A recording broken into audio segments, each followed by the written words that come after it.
Greetings folks, another fun box from Banggood to open up. This is the Harrier S1100 twin motor wing.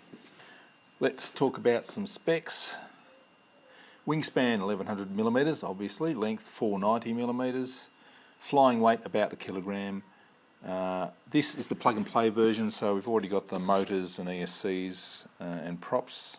3S or 4S, LiPo battery 3300 to 5300 milliamp hours, so it sounds like it's a bit of a weight carrier and a fast FPV wing.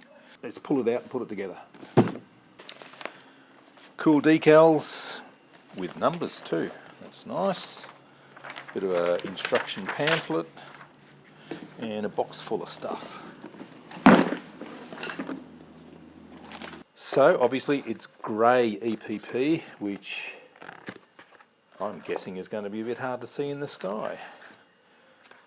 Interesting, lots of covers, winglets on the end, places. Oh thanks, we've got the circular saw going out the back there, hopefully you can still hear me. Nice places to put receivers and transmitters. Things, that'll be a spar cover I guess, there it is there. Anyway, I'm just going to put it together and get into it. Oh, I've just realised this one comes with a stabiliser as well, I think too. That'll be interesting. We'll see how that goes.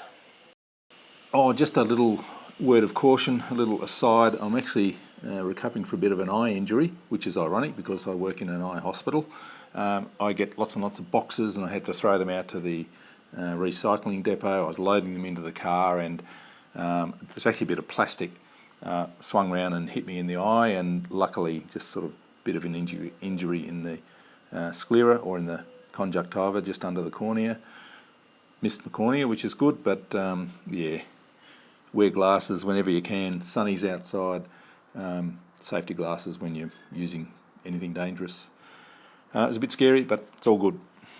A few models are coming like this now. You get these little moulding dags left on the models. You have to sort of slice them off carefully and clean them up. Just about everything has one of these little moulding openings, so you have to work out which parts you have to cut these little things off. And now servos, we have some PS 1109 HB servos, whatever they are, 50 Hertz, so they're analog.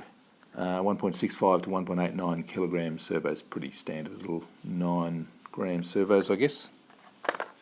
And motors, we have two little quad motors, 2205, 2300 kV, so pretty high revving, so we'll have small props, bare wires, so we're going to have to solder them up so we can connect to the ESCs. Let's get on with it.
We're all wired up now with the stabiliser board. I found it quite a tricky soldering job to get the battery cable soldered onto the board and the two ESC connections as well. These are the servo connections on the bottom corners there. The receiver connections to the flight control board. You just have to look at the instructions to work out what's going on there. I'm just going to do a test by putting 5 volts into the receiver to see if it all powers up okay.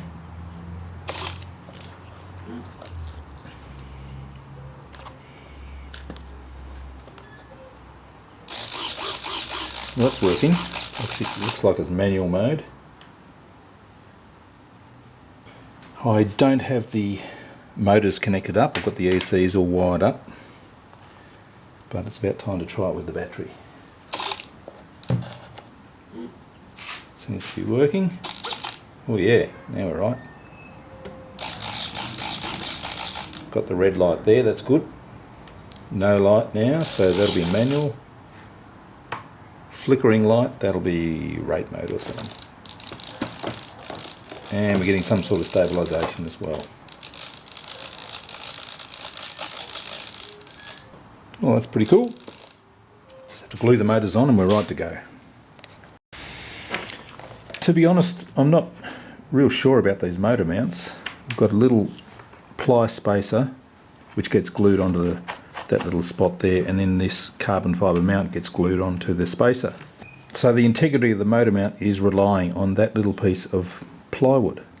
You'd want to hope that the veneers are glued together very well.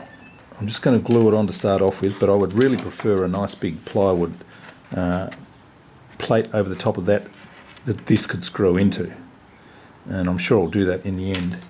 You have the option of a single motor or double motors, which is really nice. I like that, and I think eventually I'd like to try just a big single motor. But for the moment we're just going to glue this on here, and I'm just going to use hot glue because I just don't think it's a very good design.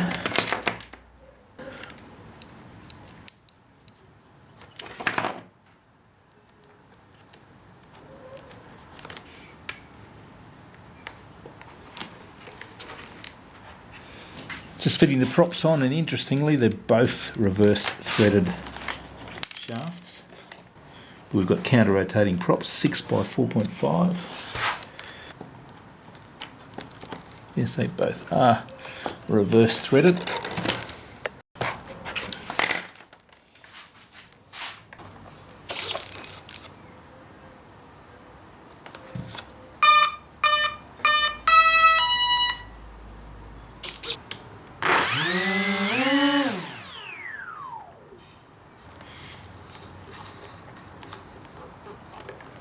CG is supposed to be 285 behind the nose, so that's 1100 back from the leading edge on that join, or a bit further back actually. It's probably on that corner there, I would say. So to get the CG anywhere near it, it's actually probably a little bit further back than recommended. I'm needing a 3004S shoved right up in the nose. 3S with a camera on the nose or something like that. We'll see when we get it flying. Actually a couple of 2650s will do the job. 2650 3S. The weight with it balanced like that, about 1160. It's all finished and ready to go. There's a few things I'm not that happy about. The motor mounts, I just don't know how they're supposed to work. And these screw-on ESC covers, they're screwing into a little brass nut that's buried in the foam. The nut just pulls out as soon as you try and tighten up these screws, so they're barely hanging on. So there's the Reptile Harrier S1100. It's got some really nice ideas and some not so good ideas. I like the option of double motors or single motor. That's pretty unique. I like the clamp on wings. It'd be interesting to see how the stabiliser goes. Not too happy about the motor mounts or the little hatch covers in there. I like all these different hatches and things. Plenty of space to put big batteries. Got the stabiliser in here and a receiver. I'm just going to have my 2 antennas flapping around up there. Not a beginner's build, definitely. It's quite advanced. Lots of gluing, lots of soldering up to do. You have to extend the ESC wires and things like that up to the flight controller board. Then soldering onto the board is reasonably difficult. Good experience. Next up, we'll take it for a fly.